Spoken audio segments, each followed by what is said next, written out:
hold on. That was early. Hold on just a minute.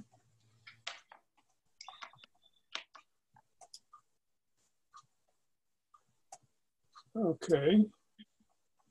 Hang on. Case called to our order. Welcome to the Rotary Club of Beaumont, the 72nd club founded in the world. We are glad to have you join us today.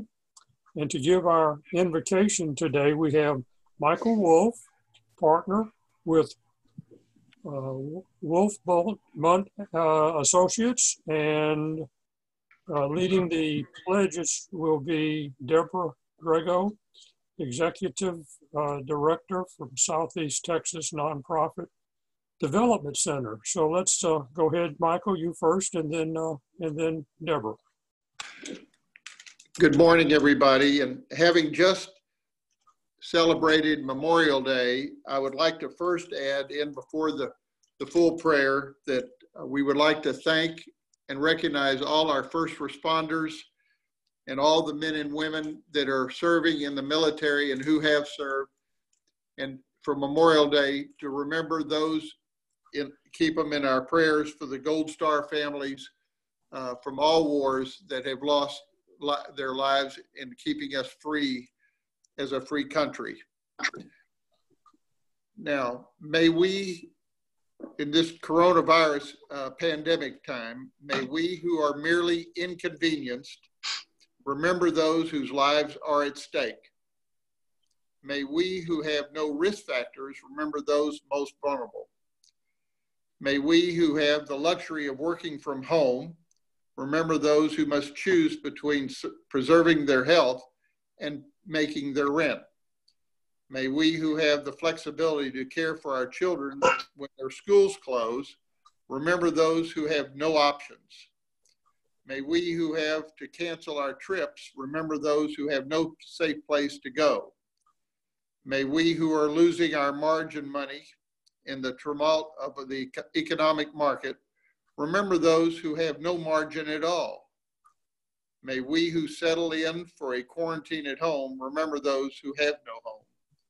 As fear grips our country, let us choose love. During this time when we cannot physically wrap our arms around each other, let us yet find ways to be the loving embrace of God to our neighbors. Amen. Amen. Amen. Amen. Amen. Please join me in the pledges to our great nation and state. I pledge allegiance to the flag of the United States of America and to the republic for which it stands, one nation, under God, indivisible, with liberty and justice for all. Honor the Texas flag. I pledge allegiance to the Texas. one state under God, one and indivisible. Thank you. Thank you both Michael and Deborah. Good job. Now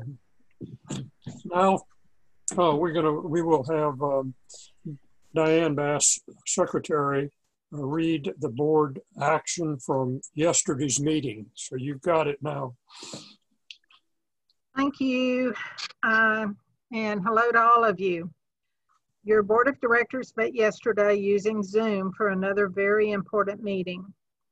To begin with, the board heard me read a thank you letter from the Southeast Texas Food Bank expressing appreciation for the donation of $10,000, which is badly needed for those suffering from food insecurity caused by the pandemic. We approved the return of Rotarian Tish Cornell, marketing specialist with Common Sense Credit Union. Her classification will be finance, credit union, marketing. And one member, Mike Ireland, was terminated. Another chief order of business was to begin planning for the time we might be able to meet together in person again. We first reviewed and embraced the governor's orders on opening Texas. We learned that according to the guidelines, it is not yet permissible for us to return to our weekly meetings at the Elegante. With the health and safety of our members as the only priority, the decision was made that we will suspend in-person meetings through July the 31st. We will continue holding weekly meetings using Zoom through June and July. A committee will be appointed and asked to evaluate and propose what changes we need to make to our usual meeting protocol so that when we return to having meetings at the Elegante, we can all be comfortable in doing so, knowing we are doing everything we can to protect our members and guests from illness. The board also considered the room assessment fee that went into effect in January. We agreed that members are due a credit for the weeks that we are not able to meet at the Elegante. You will see that reflected on the invoices that will be issued in June for July through December dues. And just an important friendly reminder, if the pandemic has had a negative effect on your employment and you are unable to pay your dues all at once this time, you are able to spread your payment over the 6-month period. Talk with Jackie and let her know your need to arrange for a payment plan, and that can be arranged. If the worst has happened and you find yourself unable to continue your membership in the club now, we do sincerely regret it. Please remember to submit a letter of resignation by June 15th so you are not assessed July, December dues. That's June 15th. Non-payment of international and club dues creates a bad debt on your Rotary financial record, and you cannot return to membership in this or any other Rotary club until that bad debt is paid. If you resign in good standing before dues are assessed and your account is clear, you will be able to return to membership at a later time without a problem, and we look forward to you doing so. Thank you. President Joe. Thank you, Diane. Thanks, appreciate that. Next step I think we're going to go down on to is going to be, let us have a rousing round of applause for Gary Moncla, who chaired our flag project on Monday, and all those who volunteered, even with threatening rain. And so we really appreciate you, Gary, and your crew. So I'm going to say thank you for what you've done with all of that. Possibly wet and sometimes good too. So thank you so much for you, Gary, and your team. The next step here is our speaker, which is Tony.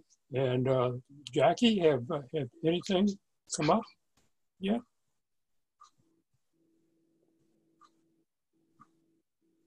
Tony's on, but we're going to have Gary introduce him, Joe.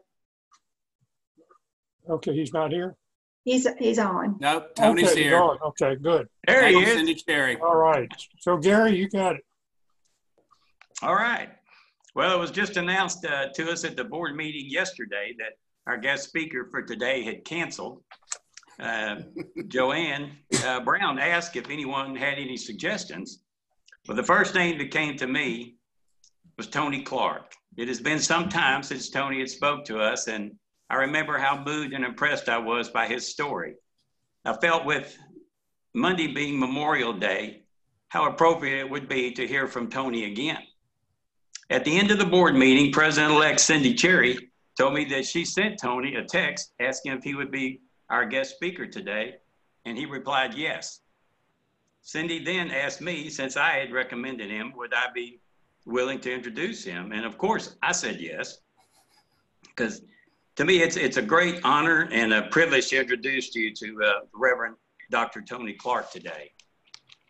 Tony, actually retired Colonel Tony, has had a very impressive military career, serving for over 30 years as in the United States Army, with more than 20 years service as an Army chaplain.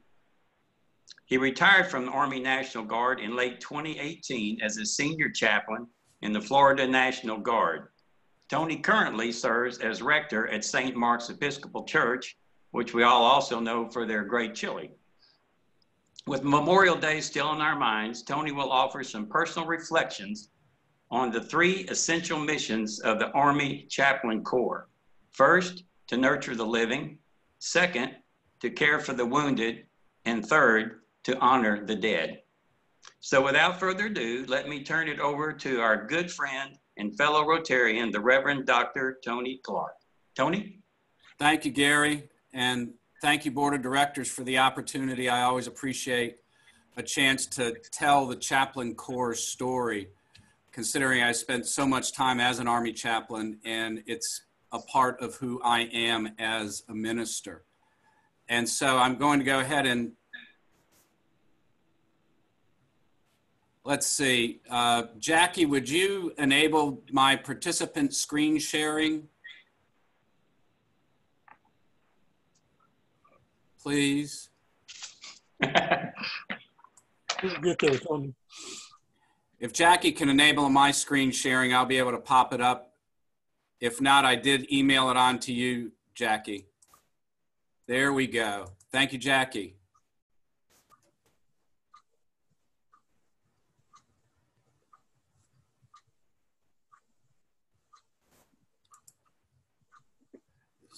So I wanted to talk this morning about a question that I am commonly asked, and that is simply, what does an Army chaplain do anyway? Because people have seen MASH and Father Mulcahy, so they have an idea of what an Army chaplain might do from that television series. Or they've watched the movie Patton, and they've heard Patton say, "Chaplain, I need a weather prayer."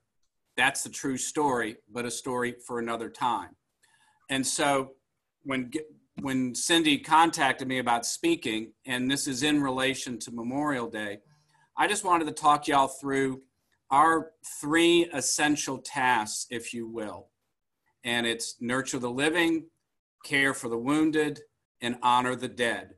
We have a lot of smaller tasks that fall under each one of these. A smaller task related to nurture the living would be leading worship in the field, care for the wounded.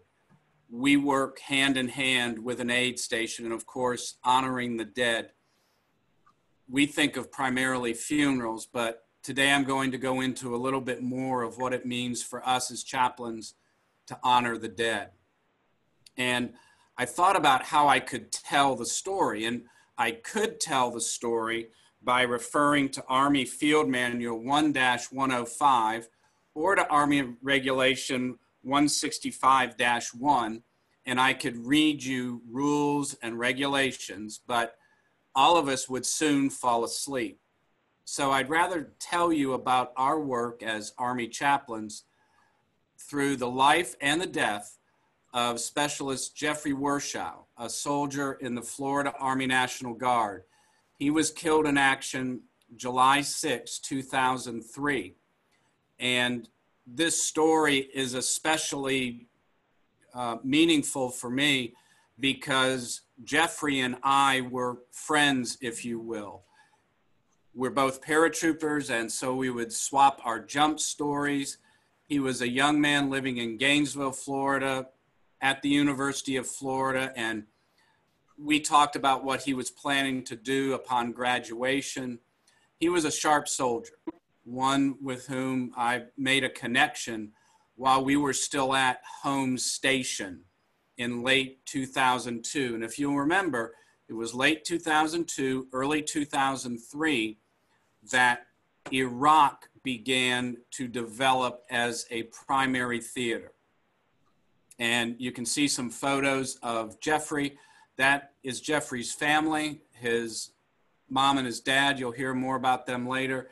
And that is a photo from his funeral in Gainesville, Florida.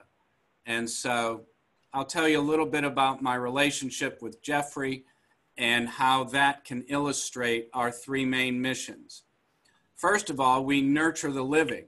And Jeffrey and about 6 other Jewish soldiers from my battalion made a field trip, if you will, a visit to a synagogue in Savannah, Georgia.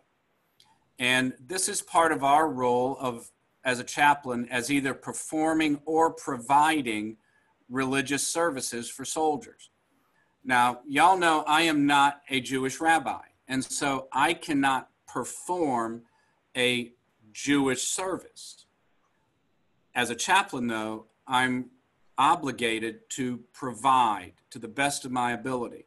And so while we were in Savannah, waiting to go downrange, this is roughly January to March, April of 2003, went with Jeffrey on a visit to this synagogue in Savannah, Georgia, one of the oldest synagogues. In fact, it was the oldest in Savannah.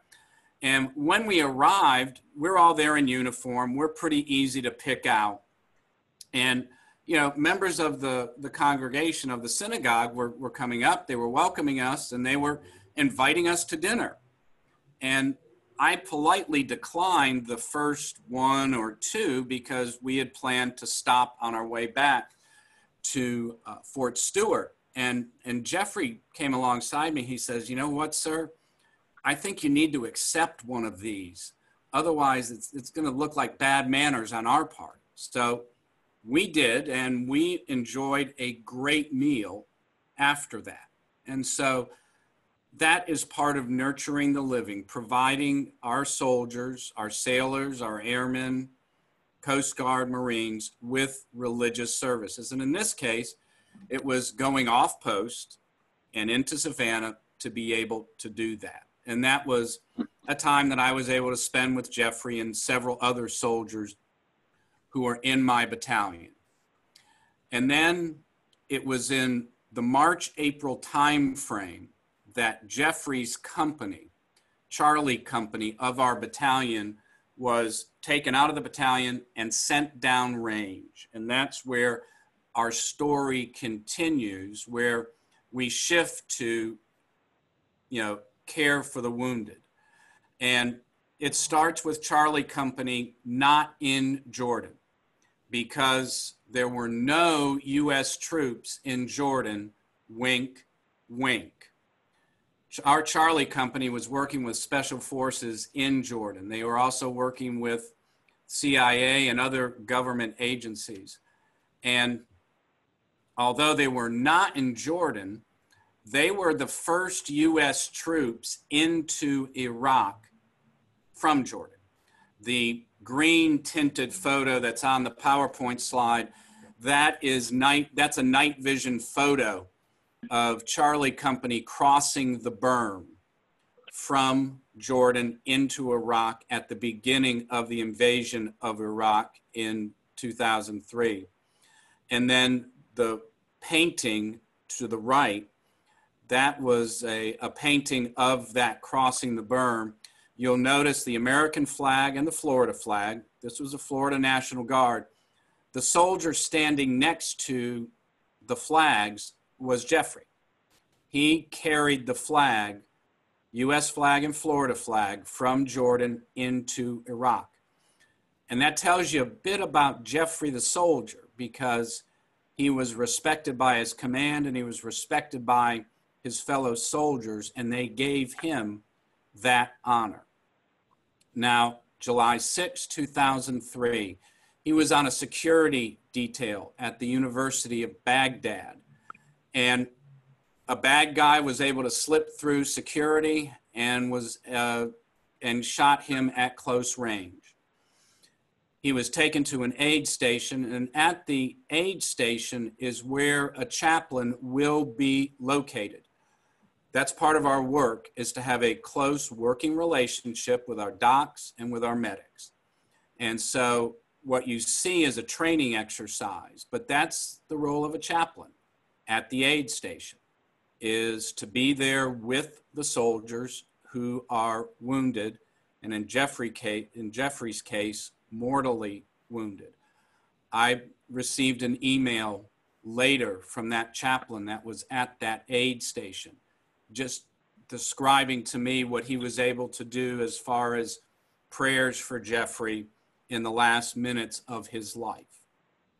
And so that's another part of our work. It is care for the wounded. And that care for the wounded means that we work hand in hand with the doctors, with the medics, and most of the time in an aid station where you will find the chaplain is right up near the head of the patient so that we can talk to him or to her while they're in there, trying to bring them some sort of comfort.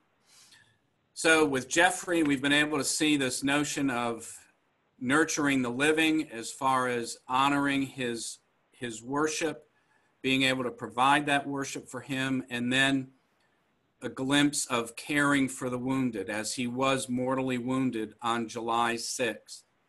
But the story doesn't end there. And we don't jump immediately to a funeral. No, we go to a casualty notification. And for me, this was the casualty notification from hell. And I'll tell you why.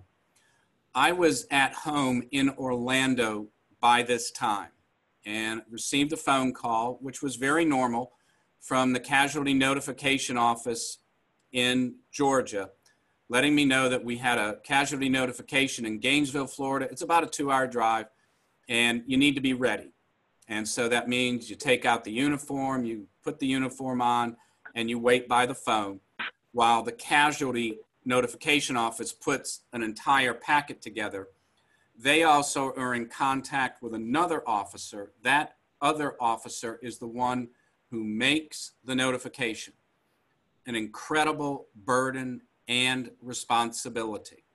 And I learned very quickly as a chaplain, I am riding along, I am going along primarily to support that other officer because of this incredibly tough role that they have making a notification.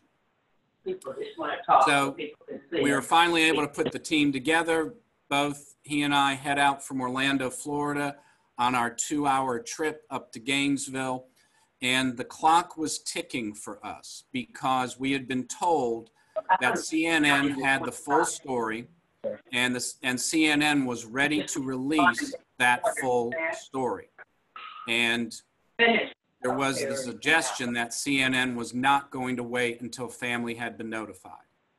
So we were up against the clock to notify his parents, who, according to our records, lived in Gainesville, Florida. Well, we arrive in Gainesville, Florida, and it quickly becomes a game of where are you? Because our first address was for a business in downtown Gainesville. Jeffrey's dad was an attorney. And so we went to the business. It's a Sunday afternoon. He's not there. We then have to call in for a secondary address. The secondary address turns out to be Jeffrey's sister in suburban Gainesville. And so Jeffrey's sister, when she sees 2 Army officers in dress uniforms at her door, what do you think she thinks? And you're exactly right. She knows why we're there, but we can't tell her why we're there. All we can say is we have some important information for your parents. Can you help us get in contact with them? And we make our notifications in person. They're not by telephone, they're not by email, they are in person. And so the sister is able to contact Dad, and Dad comes over and, you know, Mr. Warshaw, we have information for you and your wife. Are you able to bring your wife here to meet with us? He goes, no. She is visiting some friends in Winter Park, Florida. Winter Park, Florida is back near Orlando.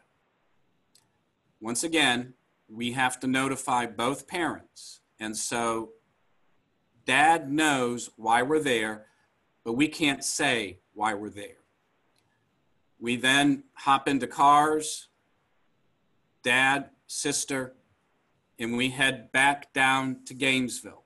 Once again, the clock is ticking for us. And it's ticking because 10 o'clock was our deadline to make a notification, 10 p.m. After 10 p.m., we're directed to get a hotel overnight and then be there at 7 a.m. the next day. they extended that hour, that time for us. So we showed up at her friend's house at 10:30 at night, 10:30 on that Sunday night. And once again, when you see two Army officers in dress uniforms standing at your door, you know why they are there. That was our casualty notification from hell. For me, it was very difficult because I knew Jeffrey. It was also difficult because of the time factor, and we wanted to get this done for this family before it was broadcast on the news. And then just trying to find everyone in this very short time period. I want to say a word about the casualty assistance officer. At Dover Air Force Base is where you have a dignified transfer. That is where a soldier, an airman, a sailor, a Marine, Coast Guardsman will come home. They arrive at Dover Air Force Base, and they're met by an escort officer from their unit. That escort officer will fly them back, commercial air, fly back with them to bring them back home. And Bruce Delaporte, who was the the assistance officer who went to meet Jeffrey, he had to do remarkable work to get his uniform that they had given him. They give him a full dress uniform, but some of the medals weren't correct and some of the patches weren't correct. Bruce made it right. Another way that we honor the dead. We honor the dead by a proper notification. And if any of you have seen the movie, We Were Soldiers, you know how notifications were originally made in the Vietnam War. Telegrams just arriving at doors. We honor the dead by an in-person notification. We honor the dead by making sure their uniform is right and that we escort them back home. That casualty assistance officer, in most cases, works with that family for up to a year, making sure that everything is right after that soldier's death. And then finally, we laid Jeffrey to rest, Gainesville, Florida, on his parents' property, and had the privilege to be part of that.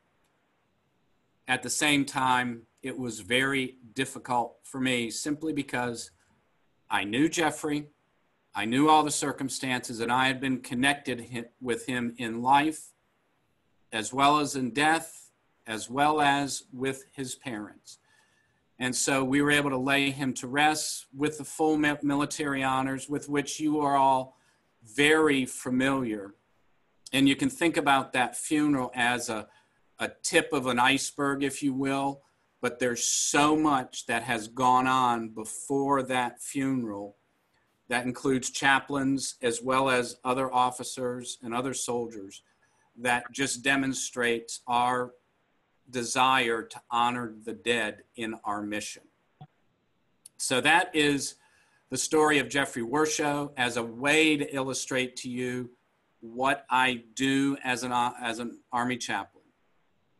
Sustaining the living, caring for the wounded, and especially honoring the dead. So I will stop there, and before we shift to questions, leave you with this quotation from Sun Tzu.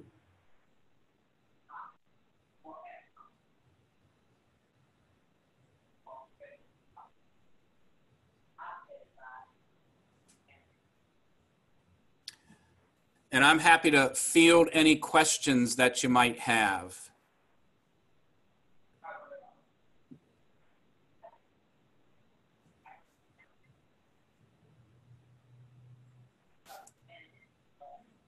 Tony, this is Chuck Mason. What kind of special training do you have to be a chaplain beyond your normal religious training? All right. Thank you, Chuck. Excellent question.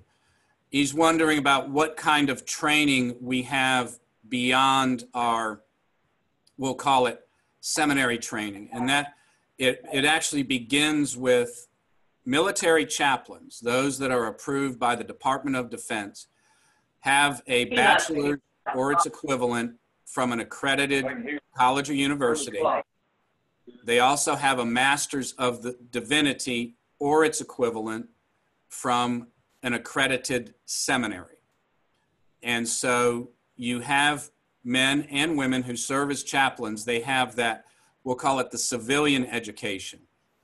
After that, we then go to what is known as Chaplain Officer Basic course. It's at the U.S. Army Chaplain Center and School in Fort Jackson, South Carolina. And that is upwards to 10 weeks of basic training. And when we bring in a chaplain, sometimes a chaplain will have prior military experience. I was very fortunate. I came in prior enlisted. So I already knew how to salute. I already knew how to march. I already knew how to wear a uniform. We bring in other clergy off the street, so to speak, and they get quickly spun up in serving in the military, going through basic training. And very quickly after Iraq and Afghanistan, we learned that that training needed to become much more intense because of what our chaplains were facing in Iraq and in Afghanistan. And so they began receiving training on convoy operations and other, tactical work while they're in chaplain officer basic training. As I said, it's upwards to 10 weeks. And then from there, you're assigned a unit, and in your unit, you train with your soldiers. I served as a special forces battalion, and so I jumped out of perfectly good high-speed military aircraft while in flight. Then I worked with an infantry unit and got to sleep outside under the stars a lot. Then I was with an air defense artillery unit, and Army chaplains are with their units. They are with their soldiers. To the degree that we can, we train alongside them. And so the training continues. And even once you're in, you have required training as a captain, you have required training as a major, and this required military training is part of your eligibility for promotion. Does that help answer your question, Chuck? And I'm often asked, well, why can't we just let civilian clergy do the work of a military chaplain? I don't know many civilian clergy that would just want to walk in and do the work as a chaplain without having that backdrop of military training to go with it. And that's what makes us unique. Yes, we've got the academic credentials, as all civilian clergy do, but we have that additional training with our branch of the military. I'm looking down here in the chat to see if there's any questions down here. Tony? Yes. What other types of things? I know you said that after the funeral service, a lot of times they work with the families for up to a year. What type of things do they assist the family with? Well, what that casualty assistance officer will be doing is helping to process the benefits for that family. All right. Now, in the case of Jeffrey, it's a single soldier. All of that is a little bit simpler than if there's a family with, say, a spouse and children involved and additional benefits. And when I'm speaking of benefits here, I just don't mean financial. All right. It goes beyond the SGLI, service members group life insurance, but benefits as far as, what might be some educational benefits for the family, as well as helping them to make, transition, so to speak. Good.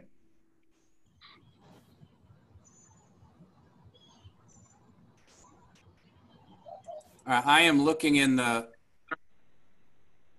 chat. I'm not seeing any other questions down there. I'm not seeing any hands waving about or any pop-ups. So once again, thank you for the opportunity to tell this story. As you could tell, it was a story much greater than me. Opportunity to pay tribute to Jeffrey and to give you a little bit of backstory as far as what we do as Army chaplains and how that works with our soldiers and how we're there to support them in many different ways. So once again, thank you all. Really appreciate it. Thank you, Tony. Thank you. Thanks, Tony. Awesome. Thank you. Yeah, thank you so much, Tony, for presenting such an interesting program for us today. You understand how important the Rotary Foundation and ending polio is to all of us, and to express our appreciation to you as our speaker. We want to make a donation in your name to the End Polio Now campaign for you. Okay, thank you very much, Tony, for that. Appreciate it. Want to thank, let's see here, coming up, remember to let Becky Mason hear from you if you would like to be a part of the chorus that will be singing at her installation ceremony in the next few weeks, if I believe, not very soon. Thank you very much. And if so, let's say,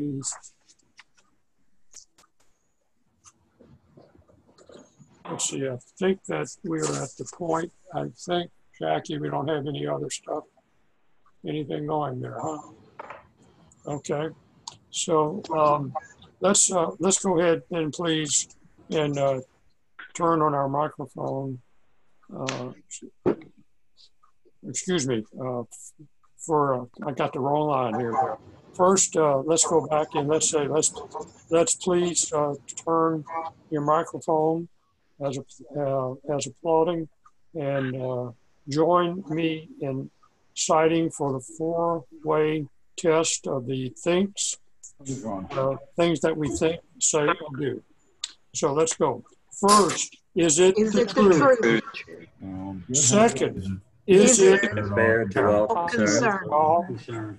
Third, will it build goodwill and better friendships?